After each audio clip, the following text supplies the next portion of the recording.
A fan was ejected from last night's SmackDown, a #1 contender was crowned, and Alexa Bliss made her WWE return. Stay tuned for all the wrestling news. Yes, a fan was ejected from SmackDown last night. John Cena was in the ring giving us his introductions. The ring announcer was giving him this grandiose ring announce that he's been getting the past run, essentially. As he slowly takes off his belt and goes... and raises it high above the WWE universe. When he was doing that, right before that, a bottle flew into the ring, bounced off the canvas and hit John Cena's leg. Now, this did quite clearly distract Cena during this point because whoever expects to have a bottle thrown at them? Yeah, it's sort of, obviously, it's one of the big no-nos. You don't jump the barricade, you don't throw anything at the ring. Obviously, the 90s was a time we saw a lot of trash getting thrown in the ring. Those days are done. So now if you try to throw anything, and thankfully it bounces off the floor and it just sort of dinks against his shin, and it's one of those hollow little metal bottles you get in American venues, and it's Michelob Ultra, mate. What a terrible choice of beer. But like, it just sort of like plinks off Cena's leg. Cena picks it up and sort of pauses the introduction, stares directly at the fan, and then just throws it to the floor outside the ring. Yeah, he did really well in playing it off because it did make him look like he was saying to the crowd that they're trash. Yeah. And playing it off that way. Seen from another angle though, someone was filming from behind John Cena, and you could see exactly what happened. Little bald man with a beard just goes, "Look at this, watch this, hey, watch this."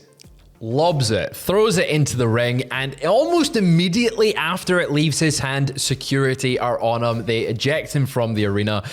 Reports saying that he was ejected from SmackDown, and rightfully so. As Sam said, you don't attack the wrestlers. It's a bloody show. Come on, guys. You're there to be entertained.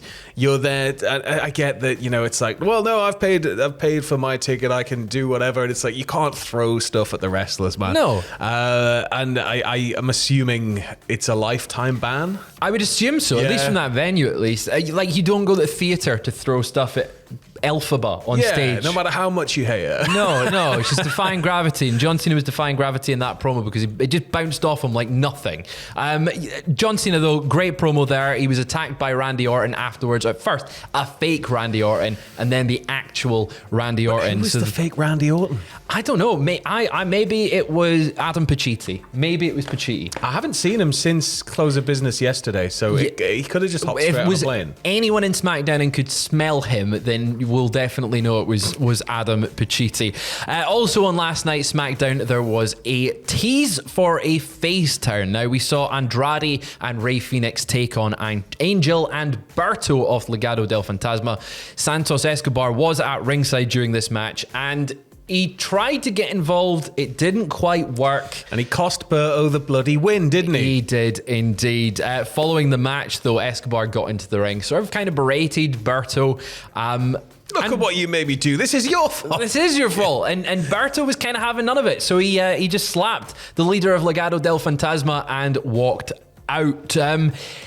Where do we think this is going? Because unfortunately, I really don't see the Los Letharios as a big featured team without Santos Escobar. Well, there's got to come a time when you try, right? There's got to come a time when you start to branch out. Because otherwise, what's the point of just putting a team together if they're just going to be together forever? Unless you're going to be a featured team, somebody like a New Day, where you're a core part of stuff. I think there has to be a time when you're looking to branch out. You got to mix things up. And with dimples like that, you're telling me he couldn't be a babyface?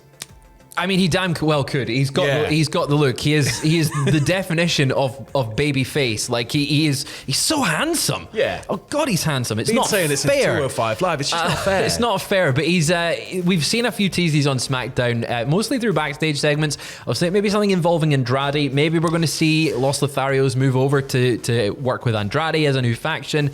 Maybe that could really benefit him. I'm expecting as well more of a laser focus on Mexican and lucha-based talent, I guess, because WWE and AAA's relationship has sort of obviously been laid out now. People are sort of aware of the ownership stakes and everything, but I'm kind of hoping that we're going to see more of a spotlight, and maybe this is a part of trying to branch out these stars into individual stars.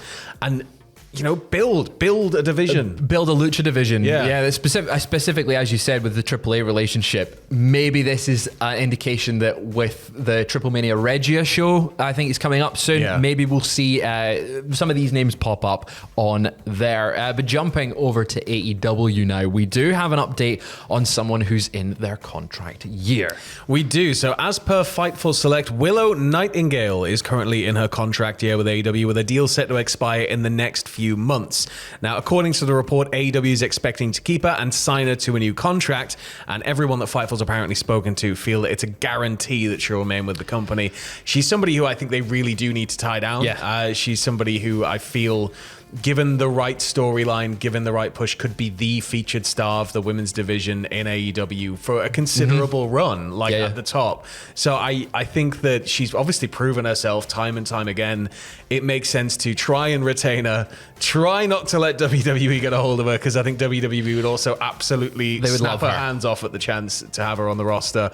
But she's somebody I associate so heavily with AEW now that it would be a shame to lose her. Oh, 100%. I saw people reacting to this on social media and was like, it would be promotional malpractice not to sign her. Yeah. And I think obviously that's very hyperbole, but at the same time, she feels like someone like a hangman who is like the spirit of AEW. She feels like an OG, right? She does. Yeah. She feels like the heart of that AEW women's division. She has such fan support. She has such great matches. She's got such a great look. She's unique in the ring as well.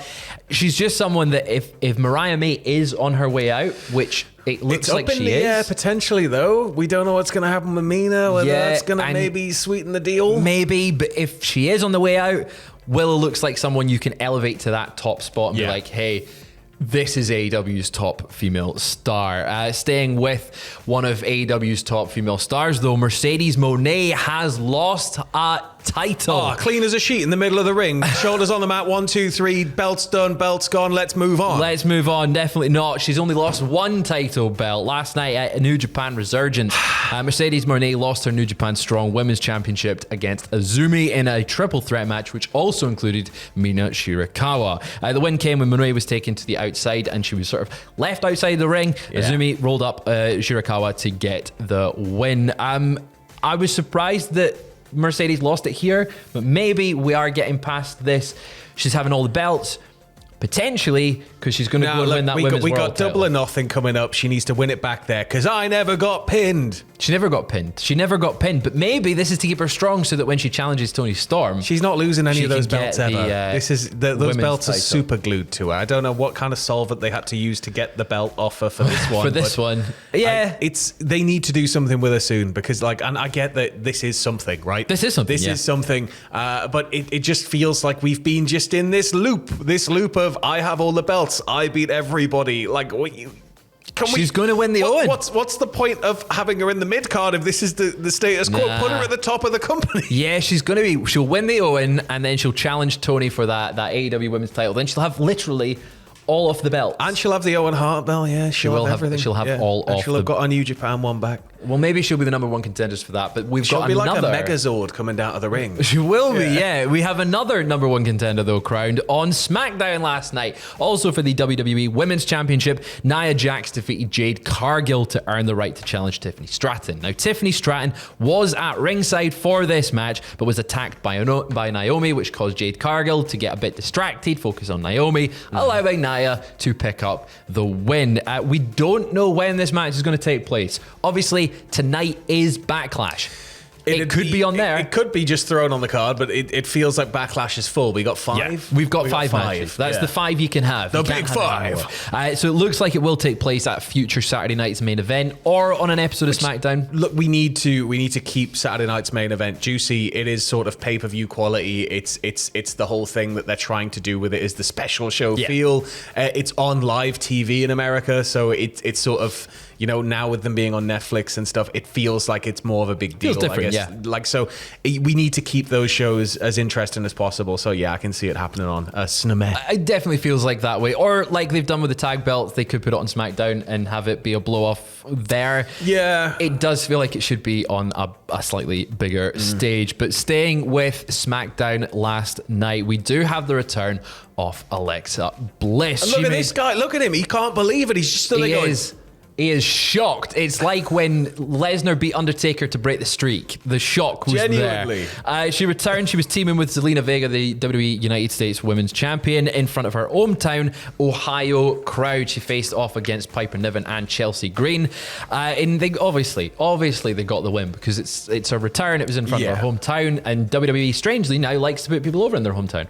I mean, well, and it's like a return. So it's sort of a double whammy. It's a double whammy. She did make her entrance to some Wyatt influenced music, like her theme, but it was the Wyatt version. Yeah, it was her theme, but a bit more corrupted.